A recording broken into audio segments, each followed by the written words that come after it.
101.7 Suargama FM Jogja, the soundtrack of your life.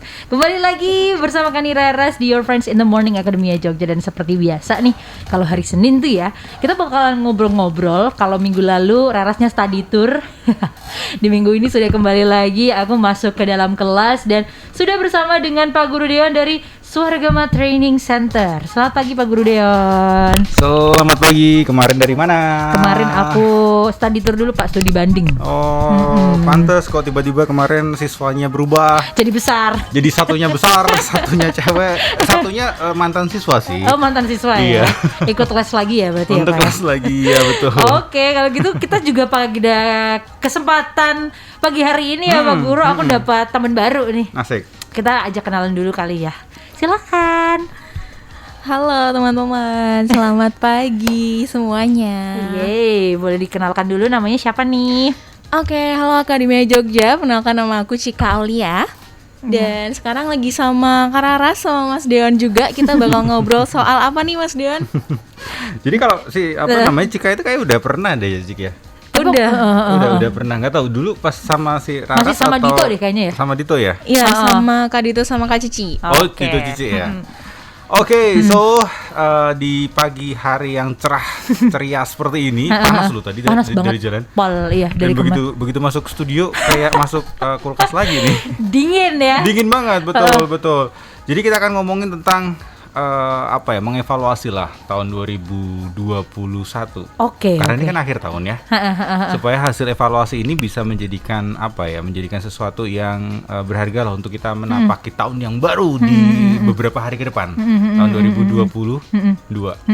Gitu. Tapi ngeri juga ya sebenarnya ngomongin evaluasi 2021 ini tuh, mengingat kita tuh berarti kita tuh udah kurang lebih 3 minggu lagi sebelum meninggalkan tahun ini. Tandanya cepat banget gak sih di tahun 2021 ini berjalannya. Dan mungkin bagi sebagian banyak orang termasuk Raras juga tuh, kalau misalnya ngobrolin evaluasi itu jadi satu hal yang menyeramkan tau Mas. Ya gak sih Cik? Kalau aku sih ngerasanya karena mungkin banyak juga belajar dari 2020 ya, dimana mungkin kita udah rapi tuh menyusun rencana, tapi akhirnya juga kalau di tahun 2020 tuh banyak yang ke-postpone karena memang ada pandemi. Nah di tahun itu juga kadang-kadang ada aja tuh surprise-nya, dapat PPKM lah, terus juga ternyata juga banyak yang bukan tahun yang mudah lah istilahnya. Tahun 2021 ini masih bukan tahun yang mudah gitu loh Pak Guru Deon. Nah ini kita bakal ngobrolin evaluasinya tuh lebih ke gimana sih cara kita mengevaluasi, atau nanti kita kayak ada takaran-takaran tersendiri untuk mengevaluasi, atau ini evaluasi secara umum atau gimana Pak Guru? Jadi kalau kita ngomongin evaluasi, kita ada 6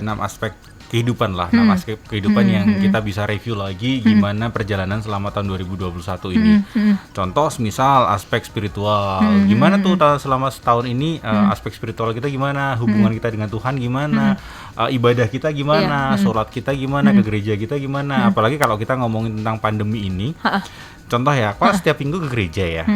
Setahun ini, ini kayaknya setahun dalam hidupku yang aku tidak pernah ke gereja. Ya tapi kan itu memang due to pandemic kan. Iya betul. Tidak pernah datang langsung ke gereja gitu loh. Ya walaupun ibadah tetap, tapi ibadahnya by online, by YouTube ataupun Zoom gitu. Iya betul. Ya itu baru ngerasain, oh iya ya selama 1 minggu ini ternyata sama sekali nggak pernah datang ke rumah ibadah gitu. Karena satu dengan lain hal kan. Iya. Nah cuman selain itu juga saya juga menikmati sesuatu yang baru. Ternyata yang namanya ibadah itu menurut saya ya tidak harus selalu di setiap hari Minggu kalau Kristiani, ataupun rekan-rekan lain setiap hari Jumat, misal dari Muslim Jumatan, ataupun setiap setiap sholat tidak harus selalu dengan waktu-waktu tertentu kan, walaupun itu kewajiban. Tetapi di lain waktu pun kita masih bisa ibadah loh, kita masih bisa mendekatkan diri kita sama yang di atas gitu. Itu satu pelajaran yang kalau ngomongin tentang spiritual yang bisa saya dapat di tahun ini sih. Itu ya evaluasinya ya kalau Bang Dun. Kalau Cika apa nih? Apa yang menurut Cika tuh berasa banget signifikannya di tahun 2021 ini? 2021 yang kerasa banget signifikannya ya. Kerasa banget signifikannya adalah di mental sih, lebih harus lebih kuat gitu. Harus lebih tough gara-gara menghadapi banyak satu perubahan tapi langsung whole gede banget. Dan itu tuh berkaitan sama kerjaan yang sekarang, dimana sebelumnya aku sangat mengejar sekolah atau profesi yang psikologi, tapi tiba-tiba ada sebuah kejadian yang nyemplungnya ke F&B, jadi kan, dan itu tuh apa ya, gapnya tuh terlalu kontras kan, dimana padahal biasanya aku tuh jadi yang listener, a good listener, baik-baik gitu-gitu, terus tiba-tiba jadi langsung yang kamu harus ini, kamu harus itu, harus bisa kayak kebalik semuanya aja, terus yang kerasa banget itu. Tapi terus ya udah, akhirnya banyak banget pelajaran yang keambil gitu. Terus ada satu hikmah sih ke diriku sendiri sebenarnya yang didapetin Mas Deon, Mbak Kararas, adalah ini. Dan aku tuh sering bilang ini ketika webinar, kan kadang-kadang aku juga webinar ya, terus ngomonginnya kan ngomongin tentang mental health lah, ngomongin tentang public speaking lah, terus sering ada pertanyaan tuh kalau kaitannya sama psikologi adalah gimana sih cara istilahnya kayak berdamai sama ekspektasi kita, harapan kita. Itu kan termasuk aku punya harapan di tahun 2021 yang nggak terwujud nih, ya kan? Dan emang aku tuh mengerti bahwa kadang-kadang hidup itu akhirnya nggak bisa selalu memilih apa yang kita suka, benar nggak sih? Iya. Orang-orang tuh bilang yang udah pilih aja yang kamu suka, hidup di kehidupan yang kamu suka, pilih pekerjaan yang kamu suka. Tapi kenyataan itu nggak melulu kayak gitu, benar. Kadang-kadang tuh kita dihadapkan realita yang harus menjalani itu dulu gitu, dan nggak bisa dihindari, nggak bisa melulu kita milih hal yang kita suka. Terus akhirnya aku belajar adalah ketika kita nggak bisa melakukan apa yang kita cintai, maka aku belajar mencintai apa yang kulakukan. Jadi membuat apa yang kulakukan itu bisa dinikmati dengan cara ya udah belajar sayang aja gitu, meskipun emang harus lewat ini dulu gitu. Benar. Ini kayak yang pernah kita bahas itu nggak sih Mas Dion, yang apapun yang stoikism nggak sih? Iya, stoikism. Yang pokoknya yang di luar kendali kita ya udah itu nggak bisa, iya kan? Oke. Makin seru Akademia Jogja ngomongin evaluasi 2021 ini pasti banyak, karena per bulan pun pasti banyak yang kita lewati ya. Jadi nanti kita bakal ngobrol lebih lanjut lagi barengan sama Cika, barengan sama Pak Guru Deon juga. Dan kalau Akademia Jogja mungkin mau nih sedikit nge-review tahun 2021-nya kayak apa, mau sedikit ngerangkum cerita, boleh banget ke WhatsApp aja ya 0811 250 1017, kita tungguin. Suara Gama 101.7 Suara Gama FM Jogja, the soundtrack of your life. Masih di Sekolah Senin barengan sama Pak Guru Deon dan juga teman baru aku Akademia Jogja sama murid nih, ada Cika Aulia ya. Nah, tapi bentar, sebelum kita masuk ke aspek-aspek ini, ada yang pengen aku ajakin ngobrol sama Cika. Nah, Cika tuh kan sebenarnya kan juga owner dari Kali House of Eatery ya. Nih kalau misalnya Akademia Jogja suka nongkrong-nongkrong di sana nih, aku lagi ngobrol sama yang punya nih. Nah, tapi ini Cik yang mungkin juga bisa jadi evaluasi ini, tapi bukan dari segi kaliannya ya, tapi dari segi Cika yang tadi mungkin sempat cerita juga di awal bahwa sekarang tuh ngerasain bidang yang mungkin itu tuh entirely different dari bidang Cika sebelumnya. Cika kan backgroundnya psikologi ya, backgroundnya psikologi, dan sekarang nyemplung ke dunia F&B, terus juga membesarkan Kalia ini dari tahun 2020 nggak sih kalau nggak salah? 2020 akhir. Nah, 2020 akhir. Nah, terus akhirnya di tahun 2021 ini dari mengembangkan bisnis mungkin dari Cika pribadi gitu tuh yang dirasain tuh apa sih gitu? Yang merasa oh aku grow something nih gitu. Terutama mindset sih. Mindset yang sangat-sangat berubah. Dari mindset itu akhirnya yang berubah adalah apa ya? Kebiasaan kali ya, sikap kali ya. Itu sih yang paling berubah. Mindsetnya tuh jadi harus sebelumnya aku tuh anaknya bukan yang sangat planning banget. Paham. Bukan orang yang benar-benar melihat sesuatu tuh harus dari big picture terlalu gede gitu. Gimana ya? Kadang-kadang aku tuh anaknya juga paham. Kayak subjektif aja. Saya ngeliat sesuatu ya dari sudut pandangku gitu. Tapi gitu banget. Kayak untuk belajar melihat dari perspektif orang lain itu bisa, tapi nggak refleks gitu. Ngerti nggak sih? Tapi tuh dengan ada di sini, ada di Kalia ini, dan ya itu tadi kayak membesarkan Kalia, mindset yang terbangun itu adalah satu, kita nggak bisa menyenangkan orang banyak, yang penting menyelamatkan Kalia gitu. I see. Kayak bukan untuk kepentingan aku pribadi juga, tapi ketika melihat satu masalah itu tuh ngelihatnya langsung otomatis mindsetnya tuh langsung narik mundur ke belakang. Istilahnya helikopter view kalau misalnya Kararas tahu. Jadi kita ngelihatnya tuh harus dari segi keseluruhan dilihat. Oh, yang ada masalah tuh di sini. Yang ku cari bukan memperbaiki di semua hal yang bermasalah, tapi yang ku cari misalnya masalah ada 5 nih. 5 masalah ini tuh core-nya di mana sih? Akarnya di mana sih? Dan itu sih yang sampai sekarang kebangun tuh. Jadi kalau misalnya punya masalah nggak langsung action gitu, tapi bentar ya, tak nafas dulu. Terus aku lihat dulu yang mana sih yang paling bikin masalah. Baru tuh di situ. Dan itu tadi misalnya yang tadinya tuh anaknya nggak planning banget, sekarang planning banget ketika mau ngambil keputusan tuh. Pertama emang keputusan yang aku ambil sekarang jadinya nggak ada lagi keputusan yang menyesal gitu. Kadang-kadang kita ngambil keputusan tuh nyesel karena impulsif mungkin. Bener. Nah, tapi sekarang tuh karena ini juga mindset kebangun tuh kalau mau ngambil keputusan harus ngelihatnya tuh preventif banget dulu sebelum ambil keputusan. Lihat lagi nih kira-kira tantangan atau halangan-halangan yang bakal dihadapi yang kayak apa ya dan gimana caranya aku bisa mengatasi itu gitu. Jadi kalau pelajaran juga nih ketika mindsetku berubah ini, aku tuh belajar mengambil keputusan bukan dari sisi benefit mana yang bisa yang lebih banyak. Tapi Kadang-kadang kan ada dua keputusan nih, yang mana ya yang ngasih benefit lebih banyak. beneran. Orang-orang tuh ada suka gitu, tapi ternyata sekarang mindsetku adalah dari dua hal ini, mana yang resikonya paling bisa aku kelola. I see. Jadi- Karena pasti ada selalu resiko. Iya, Iya, jadi iya. setiap keputusan tuh pasti ada resikonya. Tapi kalau kita cuman mikir mana benefit paling banyak, tapi di tengah jalan nggak bisa ngelola resiko, ambiar juga gitu. Iya. Jadi mendingan benefitnya tuh nggak banyak-banyak, tapi setiap kali ada tantangan kamu bisa ngelola gitu. Jadi ketika ambil keputusan tuh ya jangan cuman cari benefit. Kalau kelebihan tuh semua orang pasti bisa terima lah. Siapa yang nggak bisa nerima kelebihan? Tapi kalau kekurangan nggak semua orang bisa mengatasi. Iya, kan? iya. Jadi kalau misalnya pas ada tantangan kayak gitu terus aku harus ambil keputusan cepet nih, ya udah langsung lihat big picture-nya, langsung dilihat resiko mana yang aku bisa handle gitu. Kalau misalnya si A ini benefitnya banyak tapi aku nggak bisa handle resikonya, ya nggak aku pilih. I see. Jadi ya udah mengelola resiko aja sekarang tuh jadinya. Oh, keren.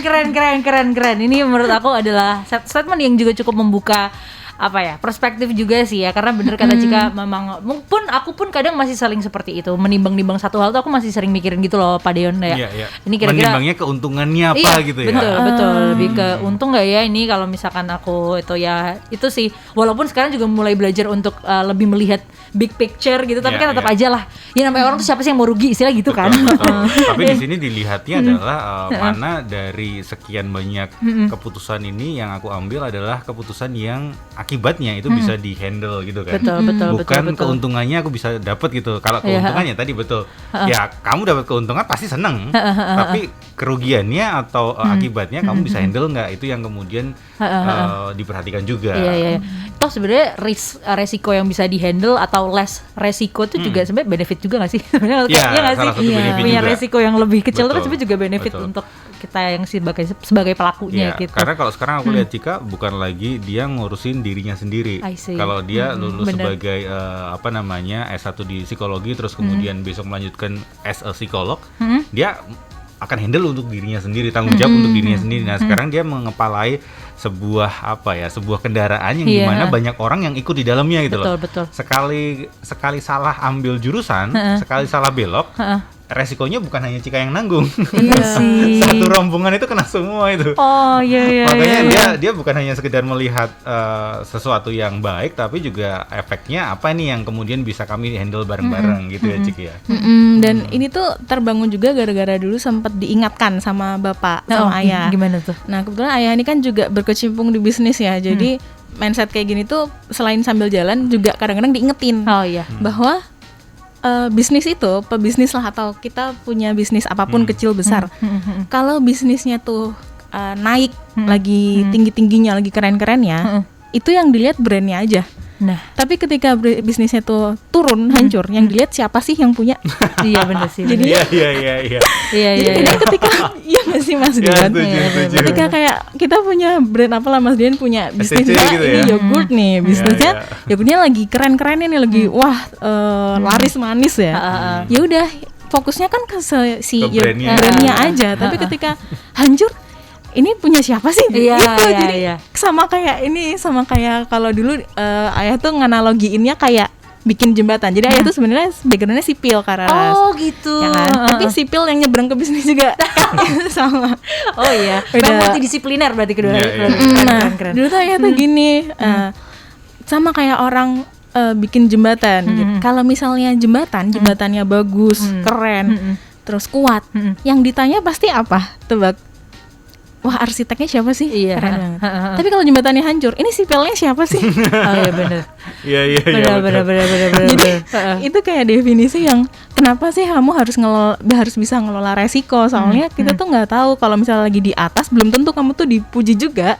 Tapi ketika lagi di bawah pasti kamu yang bakal diserang gitu loh, bakal yang menanggung. Jadi kayak ngerti juga biasanya beberapa brand gitu tuh ownernya sebenarnya malah nggak diliatin siapa, soalnya kalau ada apa-apa resikonya gede. Setuju. Iya benar. Iya nggak sih Mas Dian? Iya benar. Oke. Wah seru banget Mas Dian, sampai nggak kerasa kita belum ngebahas apa-apa soal evaluasinya. Tapi nggak apa-apa ya. Iya ini pembelajaran juga. Sih karena lebih seru yang experience kayak gini nih. Iya karena banyak juga ternyata dalam kurang lebih 1 tahun ya. Maksudnya Cika membangun bisnis ini ternyata bisa seluas itu loh, maksudnya mindsetnya Cika yang berubah gitu. Maksudnya kan ini keren banget, bisa jadi pelajaran buat kita juga gitu. Nah, Akademia Jogja kita bakalan ngobrol dengan lebih seru lagi pastinya ya. Kamu jangan kemana-mana dulu, pokoknya tetap aja di Sekolah Senin barengan sama Kani Raras, Pak Guru Deon, dan juga Cika Aulia.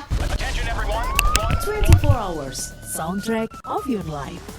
Suara Gema 101.7 Suara Gema FM Jogja, the soundtrack of your life. Balik lagi di Sekolah Senin barengan sama Kani Raras, ada Cika Aulia dan juga ada Pak Guru Dion dari Suara Gema Training Center.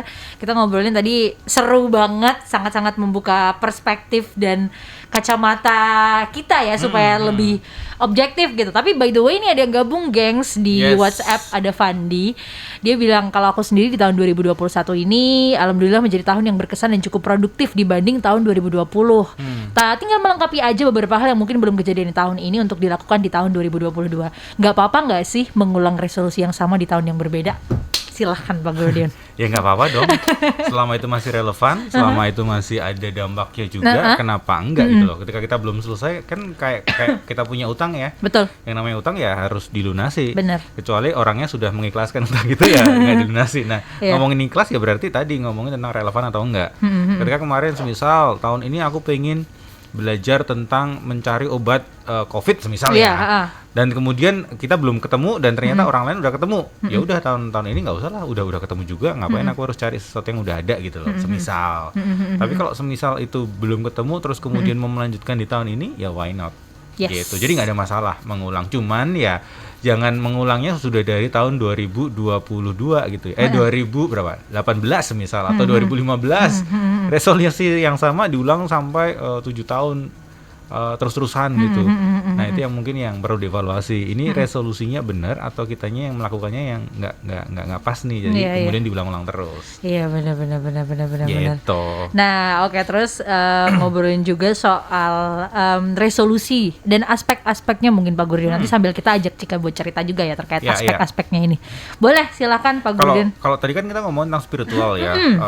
Ada banyak hal lain lah yang kita harus ngecek selama setahun ini kita sudah ngapain lu dengan aspek itu. Yang kedua kita juga ngomongin tentang fisik tahun ini mungkin kita banyakkan di rumah, betul. Ya mungkin sekali 2 kali kita sudah liburan, sudah diizinkan kan, tapi mungkin lebih banyak di rumah. Nah ketika lebih banyak di rumah ini apa yang kita sudah lakukan untuk fisik kita? Apakah hanya kegoleran saja, apakah hanya rebahan saja yang membuat tubuh kita malah justru semakin lemah? Kemarin saya ketemu dengan salah satu instruktur PT saya dulu, ngobrol-ngobrol banyak lah. Intinya ternyata zaman tahun 2020 ini, 2021 ini, justru peningkatan orang yang pengen nge-gym, orang yang pengen di-PT-in sama beliau, itu meningkat bisa 3-4 kali lipat lebih banyak. Wow. Dan itu menunjukkan berarti orang lebih aware dengan fisiknya. Betul. Ya mungkin karena kondisi pandemi terus kemudian orang supaya imunnya naik terus kemudian olahraga lah. Ada juga yang mungkin selama pandemi kebanyakan ngemil jadi wah. Iya betul. Terus kemudian pengen menurunkan. Nah kalau Akademi Jogja bagian dari orang-orang ini itu bagus sekali. Tapi kalau di luar bagian dari orang-orang ini yang kemudian malah justru terlena dengan di rumah saja nggak ngapa-ngapain. Nah itu juga harus hati-hati. Itu kalau ngomongin tentang fisik. Terus juga ngomongin tentang sosial lah. Sosial salah satunya ngomongin tentang keluarga. Nah, kemarin ada satu sahabat yang dia sangat menyesal sekali tahun ini karena waktu itu PPKM, orang tuanya di Jogja, dia di Jakarta dan orang tuanya kena COVID dan meninggal. Dan kebetulan waktu itu dia di Jakarta dan tidak boleh ke Jogja. Aku nggak tahu alasannya apa, tapi karena pandemi PPKM lah. Intinya seperti itu. Jadi dia melewatkan satu momen di dalam hidupnya yang itu tidak akan pernah terulang kembali, yaitu melepas kayak meninggalnya orang tuanya gitu loh. Itu yang apa namanya yang membuat saya salah satu sisi bersyukur karena saya satu kota dengan orang tua. Di sisi lain juga apa namanya melihat bahwa kondisi pandemi ini bisa aja terjadi sesuatu yang tidak kita inginkan dalam waktu yang seketika itu.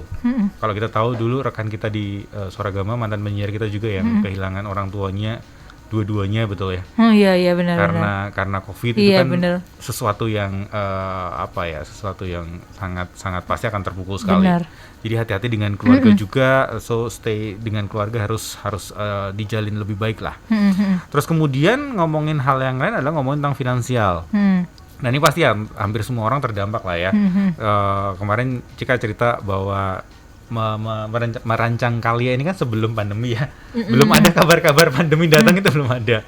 Begitu Kalia selesai dibangun, soft opening atau opening pertama, boom, datang langsung gitu. Si COVID itu. Iya. Oh iya. Langsung tuh berapa bulan itu, Cik? 2 bulan. Ini kan maksudnya PPKM ya? PPKM yang kemudian nggak boleh buka kafe segala macam. Oh iya benar, nggak boleh nongkrong. Jam operasional dibatasin tuh ya? Iya, itu kan berarti akan ngefek ke finansial, apalagi kalau ngomongin tentang pengusaha, modalnya udah keluar, tapi nggak ada pemasukan. Iya betul. Ataupun kalau kita jadi karyawan juga sebagian besar dari kita mengalami pemotongan gaji segala macam kan, ataupun bahkan dirumahkan segala macam. Nah itu gimana nih tahun ini finansial kita? Apakah ada sesuatu yang sesuatu yang bisa mendatangkan finansial lebih daripada apa yang kita sudah kerjakan?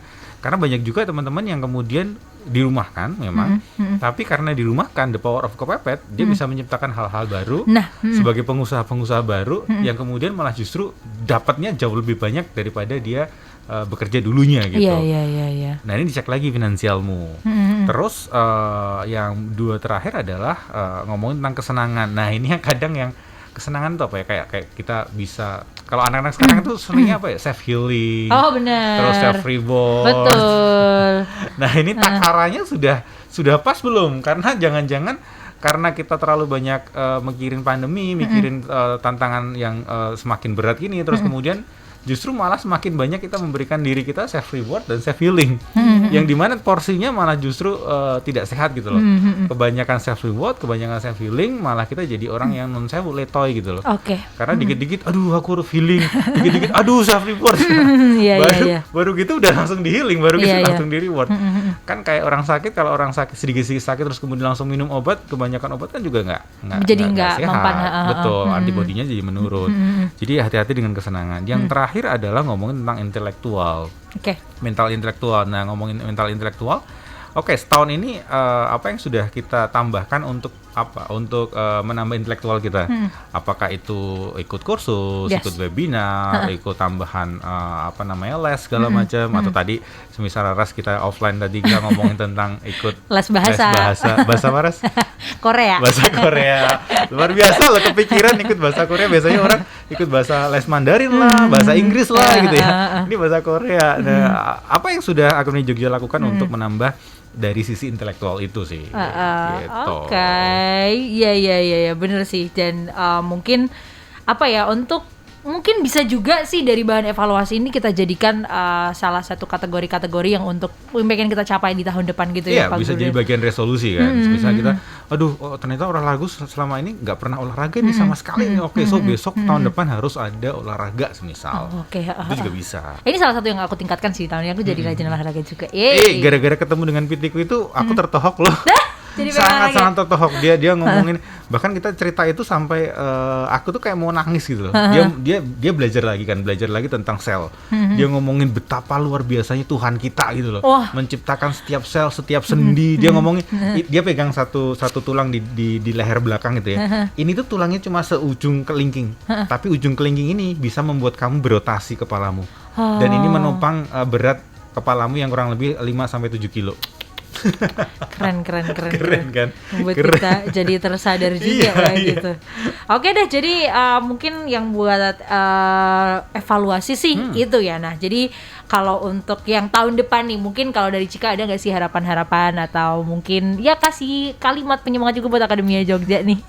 Tapi sebelum ke situ nih, aku tadi sempat tertarik sama Mas Dion yang ngomongin self reward tadi. Ini tuh sebenarnya banyak banget loh Mas mispersepsinya.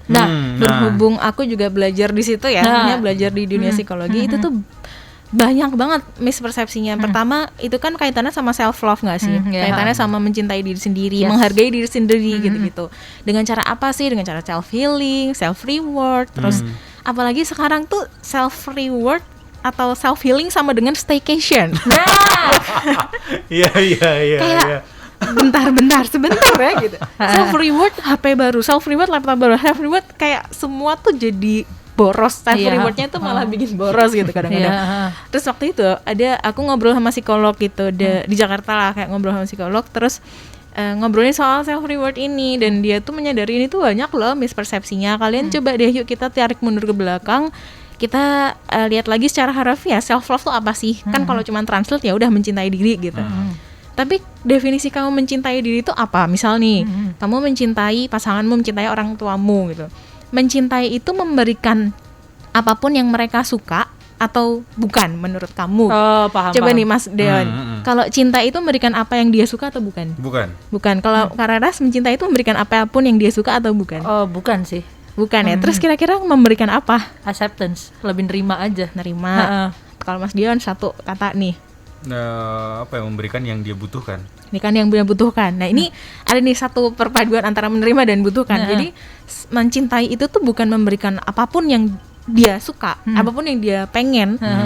Mencintai itu adalah memberikan apa yang baik untuk yang kita cintai. Oh. That's why kalau misalnya kita self love berarti bukan memberikan apapun yang kita pengen, Iya. tapi memberikan apapun yang baik untuk diri kita. Dan yang baik ini jelas dong, contohnya makan makanan yang sehat, Iya, betul. tidur cukup, Iya, Iya. benar-benar. Iya, happy sama keluarganya. Hal-hal yang baik itu yang lumrah-lumrah aja, bukan baik terus staycation, baik terus apa gitu. Jadi Kayak belanja gitu. belanja mulu, baik terus Shopee mulu gitu misalnya. Aduh, ada iklan di sini. Terus, tapi Iya. kalau misalnya itu tadi self reward tuh bukan terus apa-apa, kamu pengen beli apa-apa, pengen apa-apa, ya lama-lama habis juga tuh duitnya ya kan. Tapi kalau mau self reward tuh ya coba lihat lagi, kamu udah memberikan hal-hal yang baik belum, udah dikasih reward belum, badanmu nih udah dikasih makanan yang sehat belum, dari kemarin junk food mulu udah ada sayurnya belum misalnya. Iya, Jadi kayak dari kemarin begadang mulu udah dikasih istirahat belum. Jadi mispersepsi itu di situ, kayak self reward tuh bukan hadiah, melulu hadiah, Iya, tapi iya. udah take care of yourself belum. I see. Bener. Minum air guys, stay hydrated. Kalau misalnya tadi ngomongin soal harapan tahun depan ya, harapannya semoga masalah tadi sempat ngobrol sama Kak Rara soal S2, semoga aku bisa lanjut S2. Amin. Amin. Harus. Sesimpel itu dulu. Nanti masalah karirnya semoga bisa naik dan mengikuti lagi. Setuju.